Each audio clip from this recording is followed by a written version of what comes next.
Hey, you guys, welcome back to the Souls and Stardust podcast channel.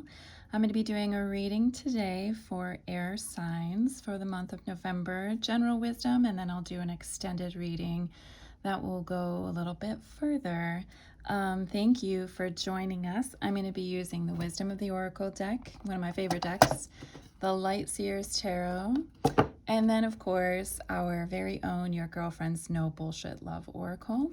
You can find this deck on our Souls and Stardust podcast website.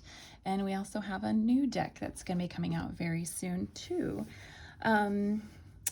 As always, you're going to want to check your sun, moon, rising, and Venus signs. I'm doing this as for air signs. So this is applicable to Libra, Gemini, and Aquarius. So I've already shuffled this deck, but I'm going to go ahead and shuffle some more and be asking what the wisdom is for air signs for November 2021. And this can be general wisdom. It doesn't have to be relationships, although I do have the deck there for love. We're going to just see what comes up, whatever Spirit wants us to share, whatever the messages are. For air signs, Libra, Aquarius, Gemini, for the month of November 2021. Okay, we got two cards there. Wow. Okay, let's see what the tarot has to say. Let's shuffle this one more time. I keep seeing the Emperor card. That is coming up. We'll see if he pops out. Oh, the Queen of Swords. Okay, that's an air sign. Oh my goodness. Okay. Okay, what is the wisdom? What do the air signs need to know? Libra, Aquarius, Gemini. What do they need to know for the month of November? What is the wisdom for them? General wisdom. And of course, you guys, I always shuffle the deck until cards pop out. They pick themselves. It can take a little bit longer, but I love it that way. So the Four of Swords just popped out. That is an interesting card, and we're going to receive it that way.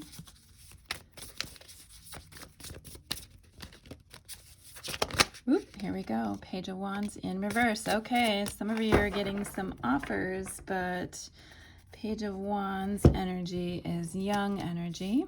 Okay. Hopefully you can see those. And then what do we have for love? For air signs for the month of November. What do they need to know?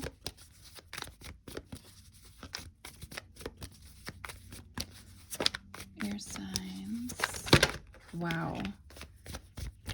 That is a whole pile of cards. We're just gonna take those. Let's see what that's all about. Move those out of the way. So we've got, you won't need to chase what's meant for you. Let go of control. Let go of the need to control. More flow, less force. Hard pass. This one's not for you. Interesting cards. Okay. Okay, let's start with these air signs. So chaos and conflict. This is in the reverse. This is a card that is all about change. So are we not in the energy of frickin' change? Holy cow, I feel like everything's being uprooted. November, we are in Scorpio season right now, but soon that will change over to Sagittarius. So that will be more forward movement. Scorpio is very full of emotion. We also have an eclipse coming up in a few days, so yay for that. This card, chaos and conflict, when it's in the reverse, so you can see it's a zebra that is covered in giraffe print, right? And actually the zebra skin is just disintegrating, and like beneath it, this zebra is covered in a giraffe print. So he's actually becoming a different version of himself, and that may feel very chaotic. at first. But in the reverse, this card is a protection message. It's about, it's spirit telling us that this is a time to, even though things feel chaotic, this is a time to see how all things are in divine order. Can you recognize that? Can you see that in that divine order, there is this resorting of elements that's actually happening? And again, divine order doesn't necessarily mean it makes sense to your human mind, right? Or the way we think things need to be. This is an opportunity for us to restore order and recognize how everything is being renegotiated in terms of our way of being. So that's very, very interesting. And if your intention is to find like the best and highest good for everybody involved in this situation, it's going to happen, right? When things are chaotic, it's usually a reshuffling of everything that we know. And we need to surrender to that because it's happening for a reason. Things are being stirred up so that whatever can float to the surface and be scooped off. And, you don't have to be afraid of that. That can be a really rejuvenating, exciting time, renegotiating your way of being, your way of doing, and discovering discovering you again, this new version of you, everything you need to know, and then also how the situation will affect you long term, right? Being present to this chaos because it's your remaking. And it's a valuable time. There's so much learning that's happening for you right now. So if you can lean into this, even as things feel chaotic, it's actually serving a purpose for you to evolve and move forward in like as a 2.0 version of you, which is amazing. So that is the conflict in chaos card.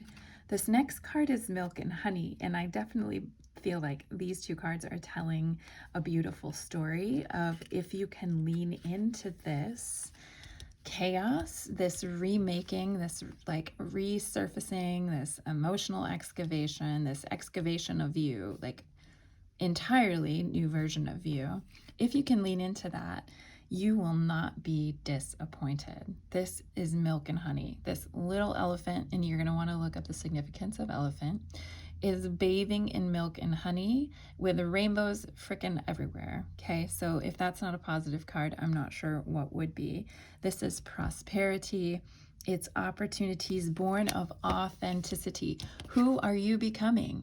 You're becoming something new. You're becoming what you really are, what you said you would become when you came here.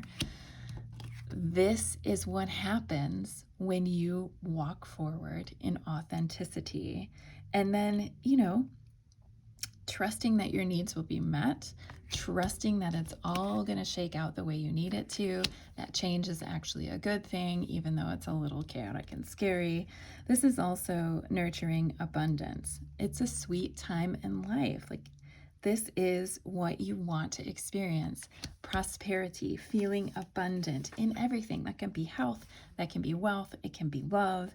This is unlimited possibilities of the universe, and just moving through life with such ease that the abundance of whatever can easily come to you because you're not resisting anything. You're not negating your own intentions through fear. All of your needs are being met. And this is nourishment in every form: physical, mental, emotional, and spiritual. So lean in. Oh my God. Okay, I'm moving right to this because it's amazing. It makes sense.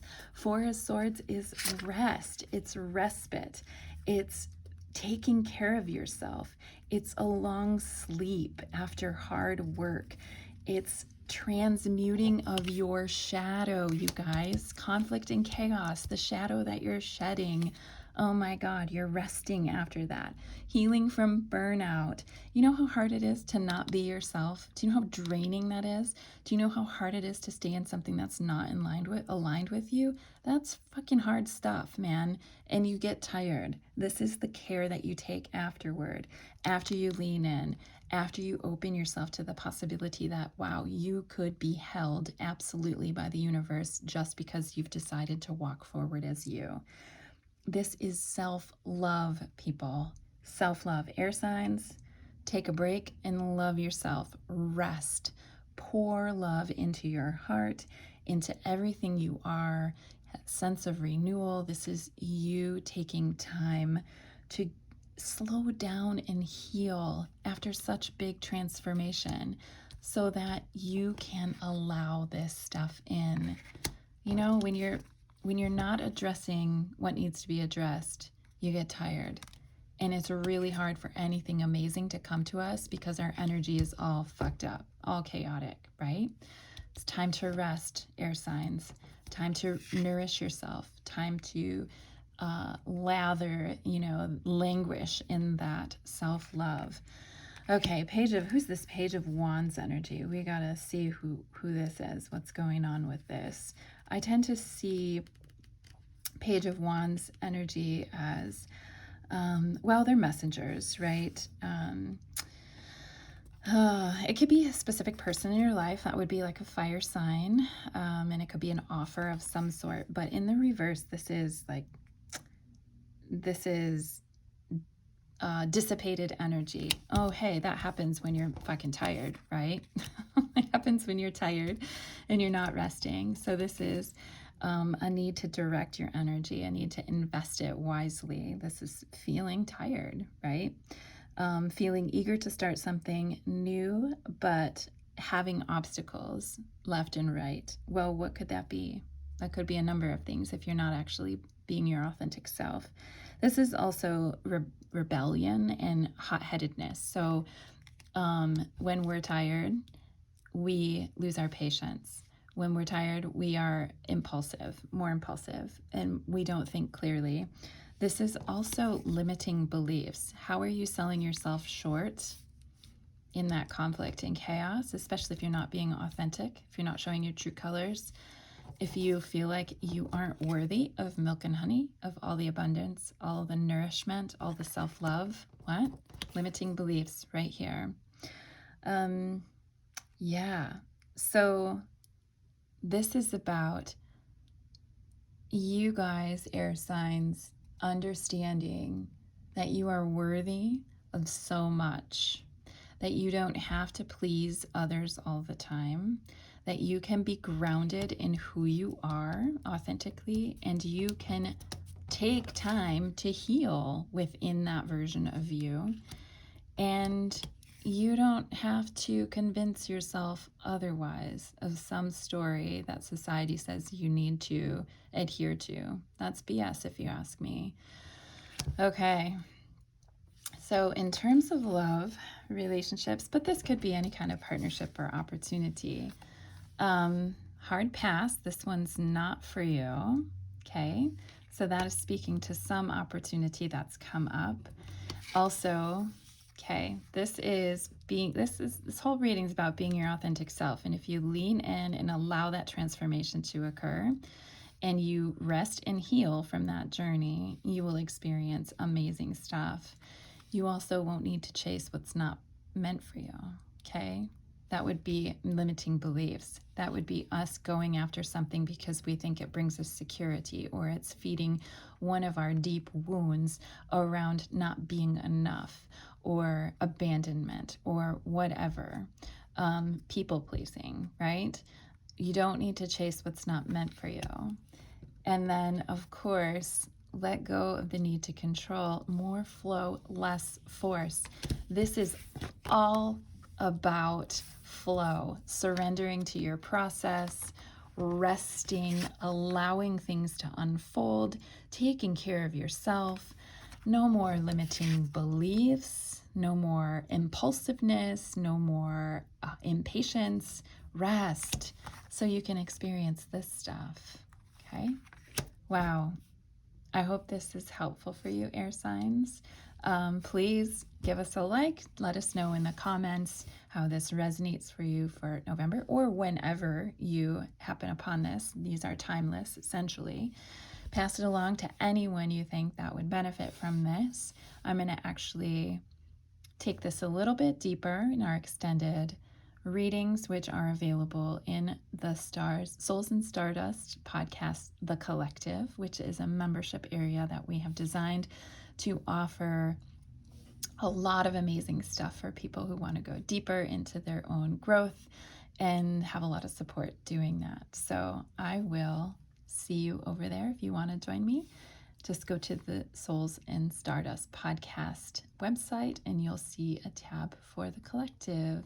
Thank you so much, and we'll see you next time.